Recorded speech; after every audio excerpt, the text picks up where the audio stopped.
Hey, DM Scotty here. Welcome back to the DM's Craft. Today I was going to talk about some of the large figures that you can, the pre-painted figures you can buy. They're a nice time saver. You can get a lot of them pretty cheaply on eBay and various hobby stores and things, or tons of websites. But there was one problem with the figures that I really don't like. So I was going to show you how to fix that today, and we'll get right to it on the DM's Craft. So here's a figure I want to talk about. Got a really cool giant croc on a large base because it's a very large creature, and see, you got a really cool looking model on a plain black base, and that just really detracts, I think, from the model itself and makes it look very gamey game boardy in my opinion, like peace in my opinion. So what can we do to fix that? There's a very easy solution I'm going to show you right now.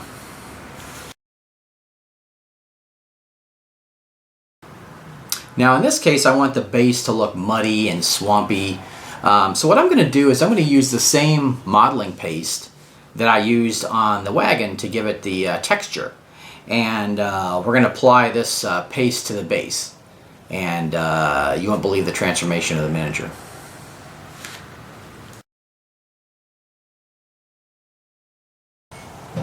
I've got it really tight in here so you can see what I'm doing on the base. So what I'm going to do is grab a glob of the modeling paste, and I got it right there, and I'll apply it to the base. And you don't want it to be too smooth, you want it to have texture. You don't want it to have, the stuff tends to want to leave points, and you want to kind of mush those down, squish them. So you want to really make it look like a muddy mess that this croc is rampaging around in.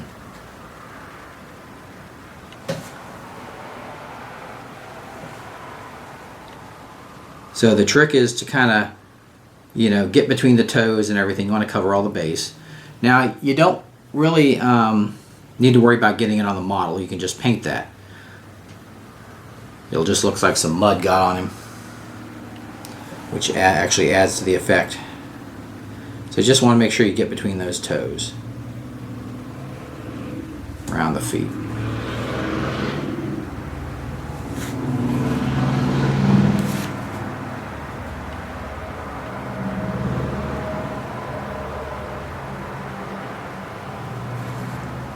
So you can like pull your brush through the stuff.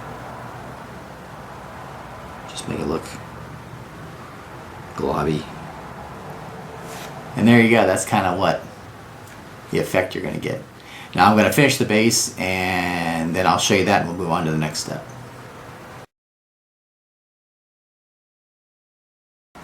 Here we go, I've got the croc base all painted, or all the texture all applied.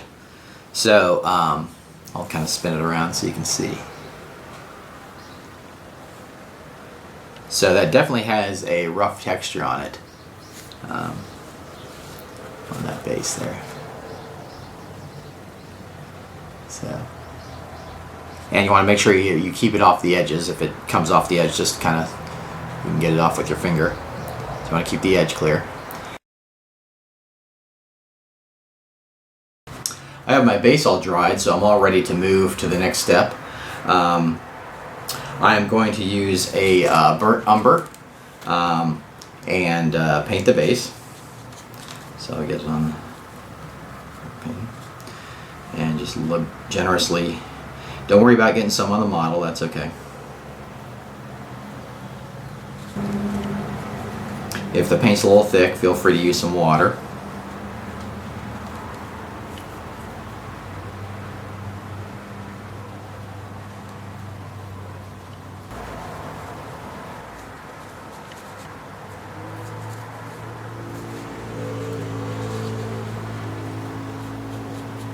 Okay, now I've got all the mud on there painted.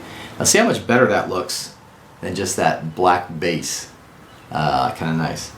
So now what I'm going to do is I'm going to add some of that burnt umber to the model itself. So I'm going to wet it down quite a bit. It's called a wash. And I'm just going to start painting it on. And if you think it's coming on too thick, you can always thin it off with some water.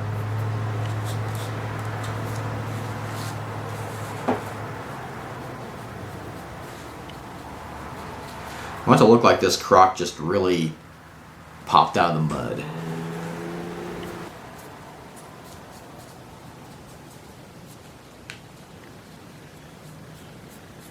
Now this will just add an extra degree of shading to the model. These models tend to be bare minimum.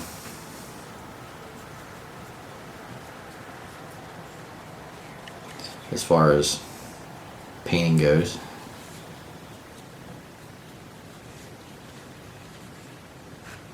And I put some on the teeth too, and if you feel like you have too much on the teeth, you can always just use your finger and wipe some off.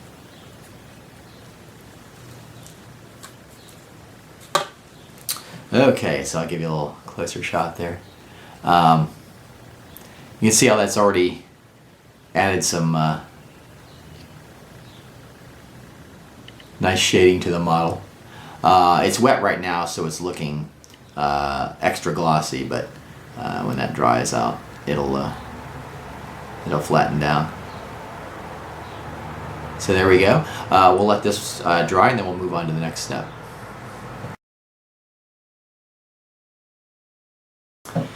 Now what I'm going to do is do a little bit of dry brushing. I've got a light brown, so I'll do that first. And I'm kind of go over the mud areas to give it some dimension. It'll add some dimension because the mud was done with the darker color, so I'm using a lighter brown. I want to make sure you get up under the model. I'm also going to do a little bit on the crocodile itself.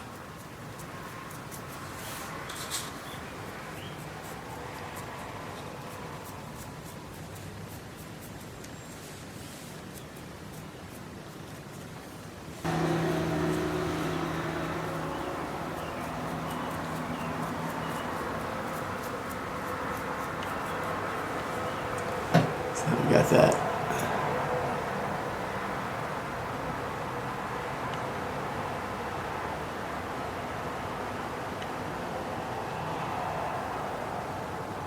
Now what I'm going to do is use some green. This is an olive green. I'm just going to hit the mud a little bit. Less than I did with the light brown. And you don't have to wait for the light brown to totally dry. So I'm going to use some more of this green on the crock. This crock has some branches, or has some plants on its top, like it was under the mud. So I'm going to hit those a little more with the green. A little bit on the crock itself.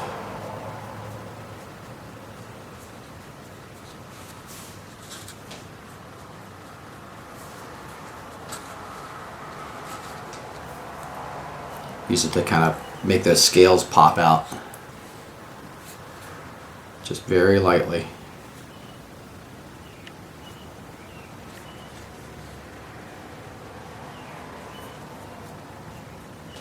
And there we go. Now we've improved our dull looking model, added to it.